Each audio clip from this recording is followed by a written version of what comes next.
Clothing became a form of survival during the Great Depression, not a statement of style.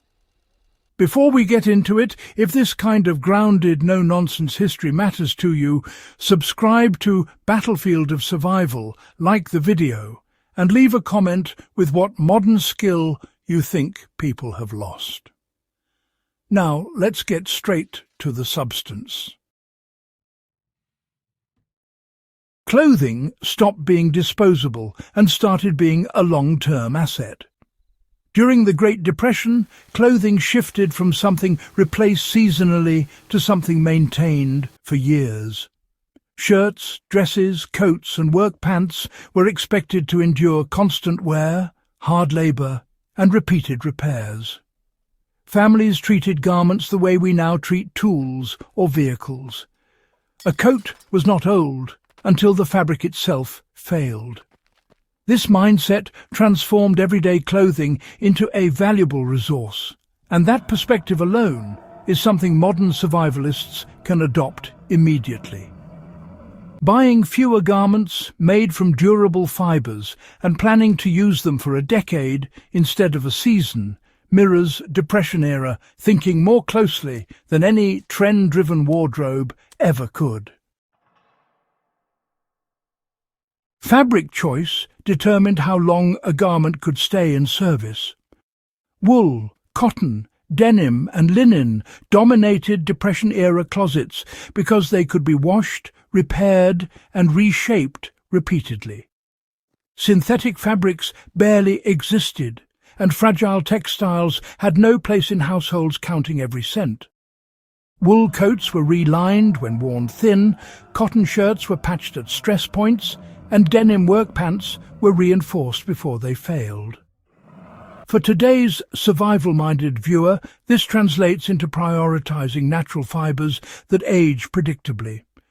A wool sweater that pills can be shaved and reworn.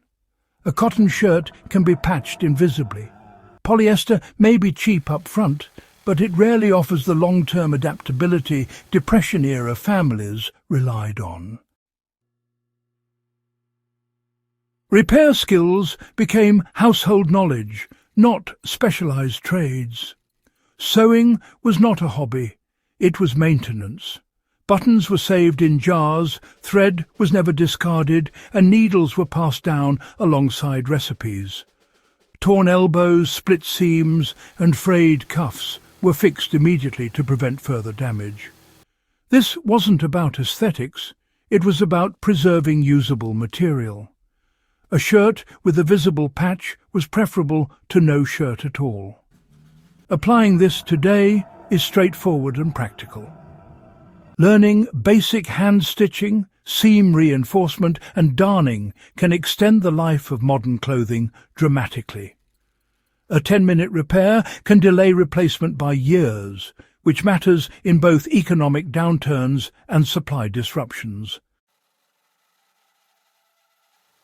Clothing was, designed and altered to grow with the wearer. Children's clothing was intentionally oversized, with hems let down as bodies grew. Waistbands were adjustable, sleeves were designed to be lengthened, and dresses were cut with extra fabric hidden in seams. Adults did the same, adapting their clothes as needed. Weight loss or gain during hard years meant garments were constantly resized. This practice is directly applicable now.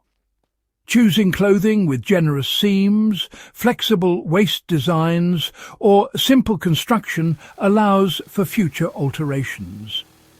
A single garment that adapts over time actually reduces dependence on constant replacements, which aligns perfectly with long-term preparedness thinking.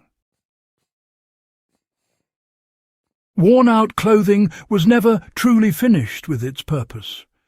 When a garment could no longer be worn, it entered a second life.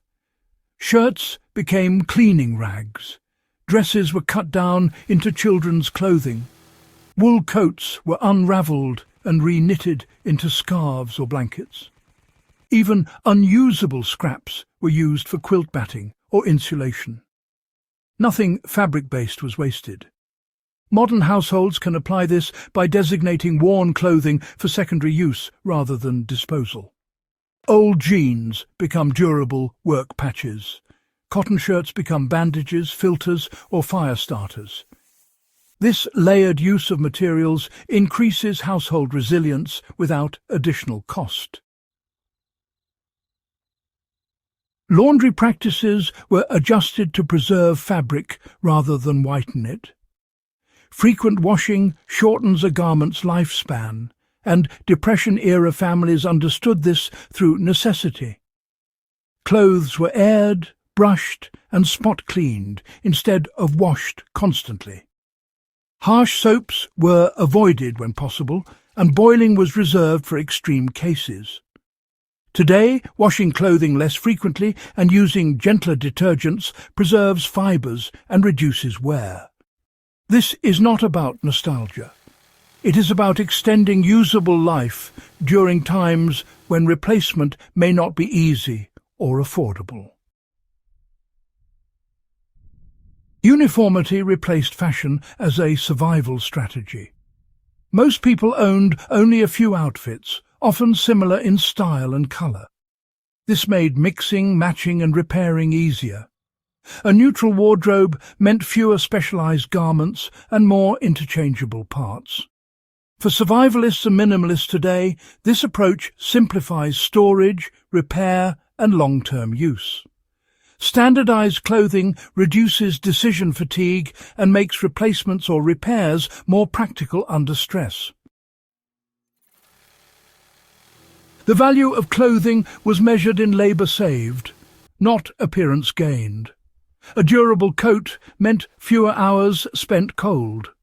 Strong work pants meant fewer injuries and interruptions.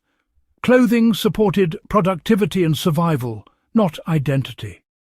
Applying this mindset now means evaluating garments by function first. Does it protect you? Can it be repaired easily? Will it still work after years of use? These are the same questions families asked in the 1930s, and they remain relevant in any unstable economic or environmental scenario. Clothing during the Great Depression teaches a clear lesson. Value comes from durability, adaptability, and skill, not abundance. These practices are not relics. They are tools waiting to be used again.